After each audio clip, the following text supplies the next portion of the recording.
안녕하세요. 예중예고TV 아나운서 유희옥입니다.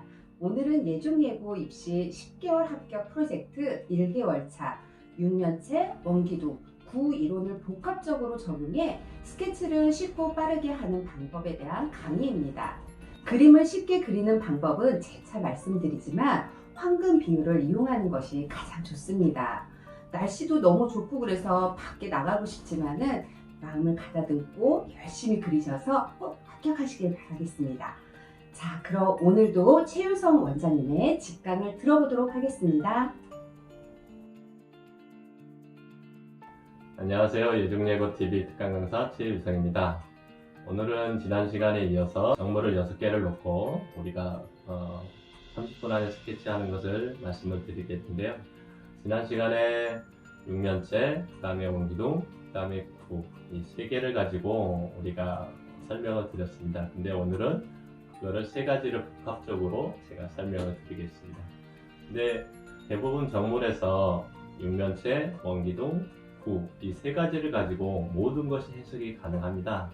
근데 대부분 그것을 정확하게 이론을 모르시면 대부분 되게 어렵게 그림을 그릴 수밖에 없으니까 오늘은 그 복합적인 정보를 3개를 가지고 설명을 드리겠습니다.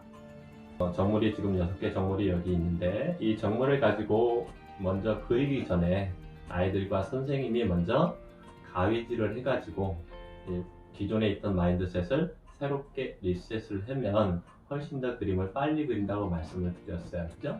그것에 대해서 오늘 또 똑같이, 왜냐면 이게 그림이라는 게 반복을 하면 할수록 그림을 더 잘 그리게 되어 있습니다.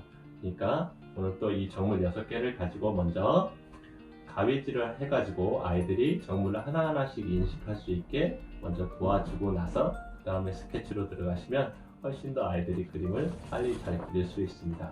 그래서 정물을 그릴 때 지난번에 구성주의 인지적 교재 학습을 이용을 해가지고 저희가 설명을 드렸잖아요. 그래서 구성주의 인지적 교재 학습은 모델링, 코칭, 스캐폴딩, 그 다음에 명료화, 그 다음에 반성적 사고를 사용하시면 됩니다. 그래서 모델링 단계에서 가장 중요한 것은 가위질이 들어간다, 이렇게 생각하시면 돼요. 자, 여기 제가 가위질 영상을 올려드렸는데요. 가위질에서 중요한 건 과연 정물이 어떤 정물을 인식을 해야 되는지 이제 그게 중요해요. 그래서 지금 오늘 정물은 주전자, 그 다음에 양파, 그 다음에 대파, 그 다음에 무, 그 다음에 벽돌, 이렇게 정물이 있어요.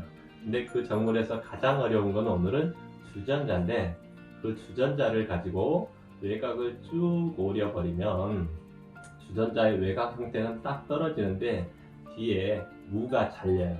그런데 무 같은 경우는 자연물이기 때문에 크게 틀려도 상관없기 때문에 주전자를 중심으로 해서 외곽을 딱 오려주시면 될 것 같고, 그 다음에 주전자 오린 다음에 그 다음에 양파, 그 다음에 대파 오리고, 그 다음에 뒤에 있는 벽돌, 그 다음에 마지막에 무가 조금 있는 것을 오려주시고, 그 다음에 뭐예요? 이제 정물들이 지난번에 대칭이 되는 물체가 있고 대칭이 안 되는 물체가 있다고 했습니다. 그래서 지금 대부분 보면 정물이 자연물과 기물이 섞여 있는데 주전자 같은 건 기물입니다. 그래서 다 오린 상태에서 반을 딱 접어서 어떻게 해요? 아, 이게 대칭인 물체구나, 아이들한테 인식을 시켜주는 게 매우 중요하겠습니다. 자, 옆에 이제 제가 스케치하는 영상을 올려드렸는데요. 주전자 같은 경우는 중심선을 기준으로 해서 대칭의 물체예요. 그러니까 종이를 이렇게 접어서 중심선을 그어주고 양쪽에 대칭선을 그려준 다음에 주전자 그 뚜껑의 손잡이부터 위에서부터 밑에 쭉 그려내놓으면 어느 정도 주전자의 형태가 나옵니다. 그러면 주전자의 형태가 어느 정도 나와졌으면 이제 주전자에 물이 나오는 부분은 좀 약간 곡선적인 형태가 있으니까 그 곡선적인 부분을 잘 신경을 써서 곡선을 이용을 해서 그 주전자에 물이 나오는 부분을 그려주시고, 그 다음에 이제 위에 부분 손잡이를 그리는데 옆에 연결고리를 먼저 그려주고 위에 손잡이를 타원을 이용을 해서 이렇게 그려주고 나서 하나하나 꼼꼼하게 위에 검은 부분과 노란색 부분의 연결 부분을 자세하게 묘사를 해주면 되겠습니다. 자, 그러면 이제 주전자를 다 그렸으면 앞에 양파 같은 경우는 굉장히 간단해. 그냥 동그랗게만 그냥 그리면 돼요. 왜냐하면 자연모로 틀려도 크게 문제가 되지 않기 때문에. 그리고 양파가 다 그려졌으면 이제 뒤에 있는 대파가 이제 길게 있는데, 대파 같은 경우는 개수가 되게 많아요. 근데 큰 외곽 형태를 먼저 그려주고 나서 그다음에 하나씩 이제 양파를 그려주시면 되겠습니다.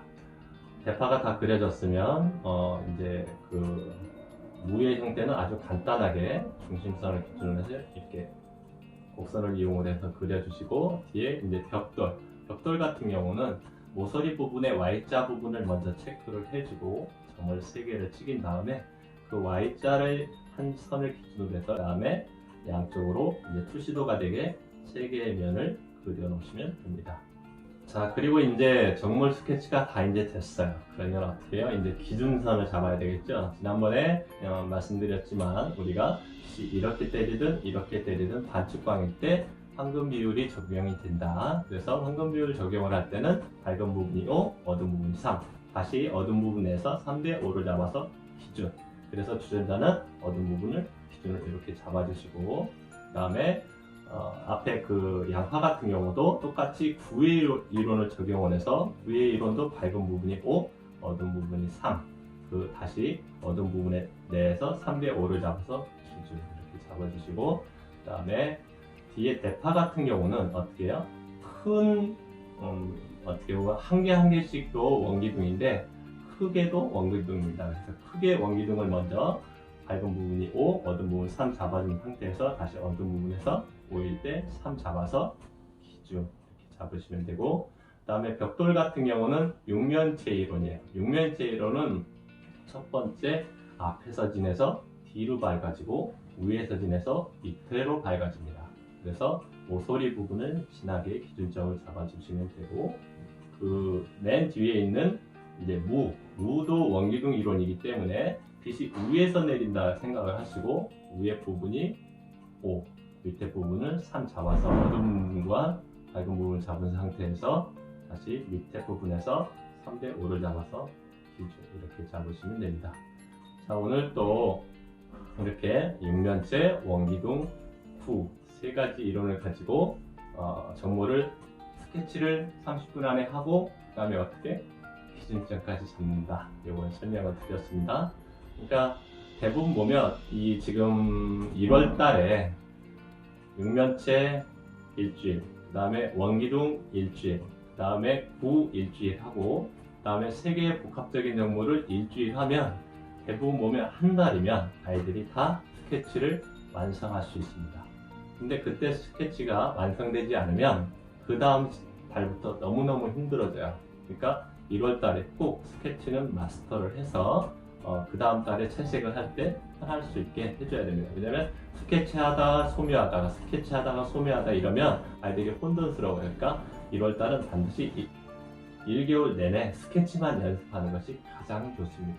오늘까지 이제 육면체, 원기둥, 구 3가지로 스케치하는 영상과 기준점 잡는 것을 보여드렸어요. 그러니까 다음 시간에는 육면체를 가지고 또 스케치를 6개 한 상태에서 하나의 정물을 30분 안에 완성을 하는 것을 제가 보여드리겠습니다. 네. 그러면 다음 시간에 저는 육면체를 6개로 스케치하고 이제 객체 묘사를 하는 것을 수업을 가지고 저는 찾아뵙겠습니다. 시청해주셔서 감사합니다. 예중예고TV 특강 강사 최유성이었습니다. 오늘은 예중예고 10개월 합격 프로젝트 스케치 빨리 하는 방법 중 원기둥, 육면체, 구이론을 복합적으로 이용해서 그리는 방법과 기준선 잡는 방법에 대한 최유성 원장님의 강의를 들었습니다. 많은 도움 되셨나요? 다음 강의는 실제 소묘를 빠르게 채색하여 묘사하는 방법에 대한 강의입니다. 강의는 연속성이 중요하므로 가급적으로 구독하시어 모든 분들이 도움이 되셨으면 합니다. 아나운서 유희옥이었습니다. 시청해주셔서 감사합니다.